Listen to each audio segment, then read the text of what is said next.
How's it going, guys? Welcome back to the channel. So today I want to run through Scotland versus Ireland. Now, Scotland did release their lineup a little bit later on in the day. Ireland made sure that they released their squad first thing in the morning, 9 a.m. Very lovely to see. And yeah, it took a bit of while, but it's finally here. I'm a little bit late to the game as well, but I wanted to run through because obviously Ireland have named a very, very strong squad. I'm actually very happy about the Scotland squad that I'm seeing. They've made a couple changes. One of the bigger ones is Sutherland. I think he's going to put in a big performance. He's looking big. He's looking strong. Personally, I think this is a tactical decision up against this strong Ireland pack, right?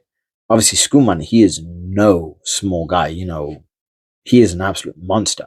But Sutherland, I feel that he is really he's primed for this game. He is primed for this game, and I really think he's going to be taking names. He's going to be smashing heads in, and it's going to be a spectacular game to watch, right? So yeah, we have Sutherland come in. Cherry keeps his spot. I thought Cherry did brilliantly. He deserves that spot. The first game, I was like, should he really be there? He should. He deserves it.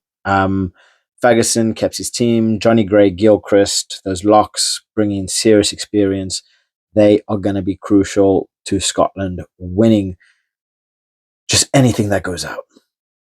They need these players in the air to really capitalize on any form of island mistakes and really controlling as much as they possibly can. Right? They big, they strong, they lanky. Make the most out of it. Then you have Matt Ferguson, Rory Dodge, Jack Dempsey. Jack Dempsey is another one that I feel he is so brilliant. He's so versatile. He's got his ability to offload, his ability to play the ball, his ability to run. He's going to cause a nightmare for Ireland, which personally I do think, having coming in this game, I think that's what he's there to do. He's there to disrupt Ireland's play, right? To try and make as much ground as physically possible and to lay off as quickly as possible. And then the backs, not much difference in terms of the backs. There is a big change in Tom Jordan. Now, Tom Jordan is a big one.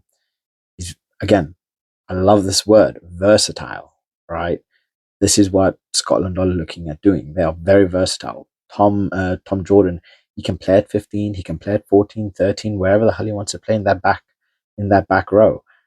He is still very inexperienced in terms of international caps. I think he only has like 4 or 5 tries, 4 or 5 starts, 4 or 5 appearances, and then like 2 starts, something like that. So he's still got a lot to learn, but what he brings to the game is physicality. He's a big boy, right? His ability to run, right? He wants to bring that same kind of aura as Bundy Yaki, right? He wants to be smashing in heads. He wants to be gaining yards. He wants to be running through people. He is brilliant. His ability to play the ball effortlessly,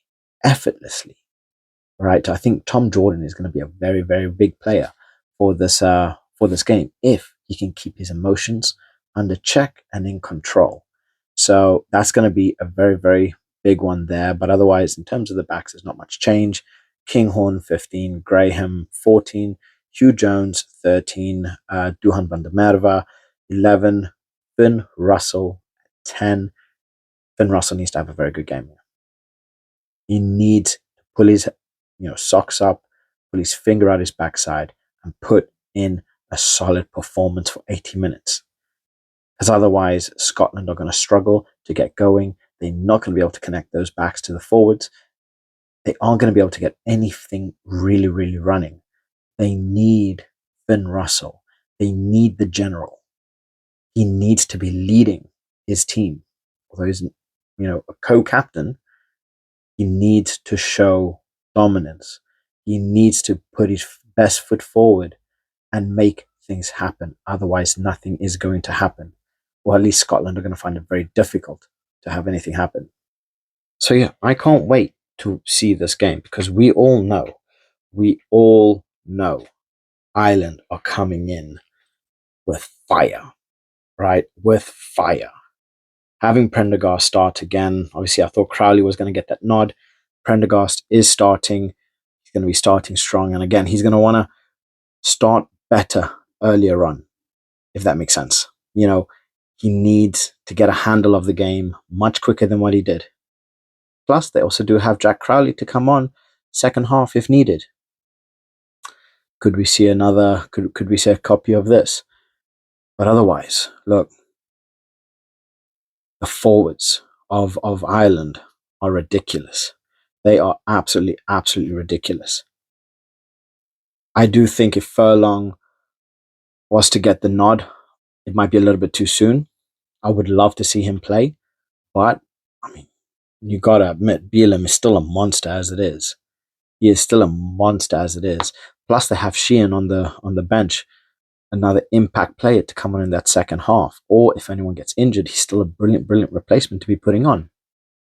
So the forward pack, you just list out these names. These are world beaters: Porter, Kelleher, Bielam, Ryan, Byrne, Omani, Van der Fleer, Doris.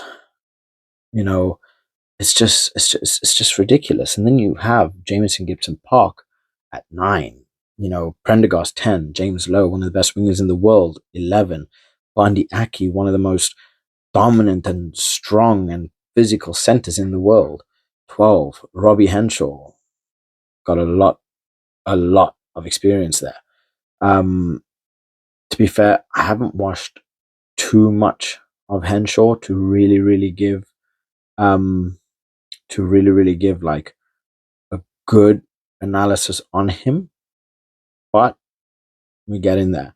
Mac Hansen, brilliant. Again, another play that was potentially there was chances that he might not make it because I think he did pick up an ankle injury in the last game, and after the blood injury as well. So yeah, he was very much here there. He could have made it. He might not have made it, but you know they have some serious, serious players. Because I mean, you just look at these replacements, right? Dan Sheehan, Cian Healy, Thomas Clarkson, Ryan Baird, Jack Conan, Connie Murray, Jack Crowley, Gary Ringrose.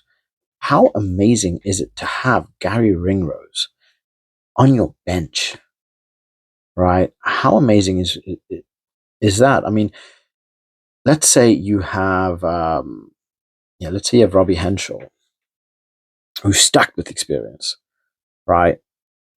You have Robbie Henshaw come off. Oh, guess what? You know what? I'm going to put Gary Ringrose on. Depth. Depth. I mean, you look at the squad depth of Ireland, it's ridiculous. Cian Healy by himself has more caps than Wales have in like 80% of their squad put together. One player. The bench of Ireland has hundreds of caps. Hundreds of caps. Depth. This is what makes champions. Depth. So how are we going to see this play? I'm really excited about the Scotland squad. I really, really am. I think they have everything that it takes. But will they be able to stop players like your Bandi Aki, your Van der Fleers, your Caelan Doris from controlling the game? Can they mitigate Gibson Park's ability to play those quick balls? Right? How good will Scotland be if the play continues over, a couple phases? Are they ready for 5, 6, 7 phases? Are they ready for those extended periods of play? I don't know. I really, really don't know because we know Andrew Porter's got legs on him. right? So it's going to be interesting to see. It's going to be really, really, really interesting to see. I do still have Ireland to nick this game. I do have them to nick this game, although I feel it's going to be slightly closer than what I originally anticipated. I think my previous prediction was going to be Ireland's going to win over 10 points, and it's going to happen in the second half. Um, Personally, I think this could be a 7, maybe even a 5 point split. You know, 5 point difference.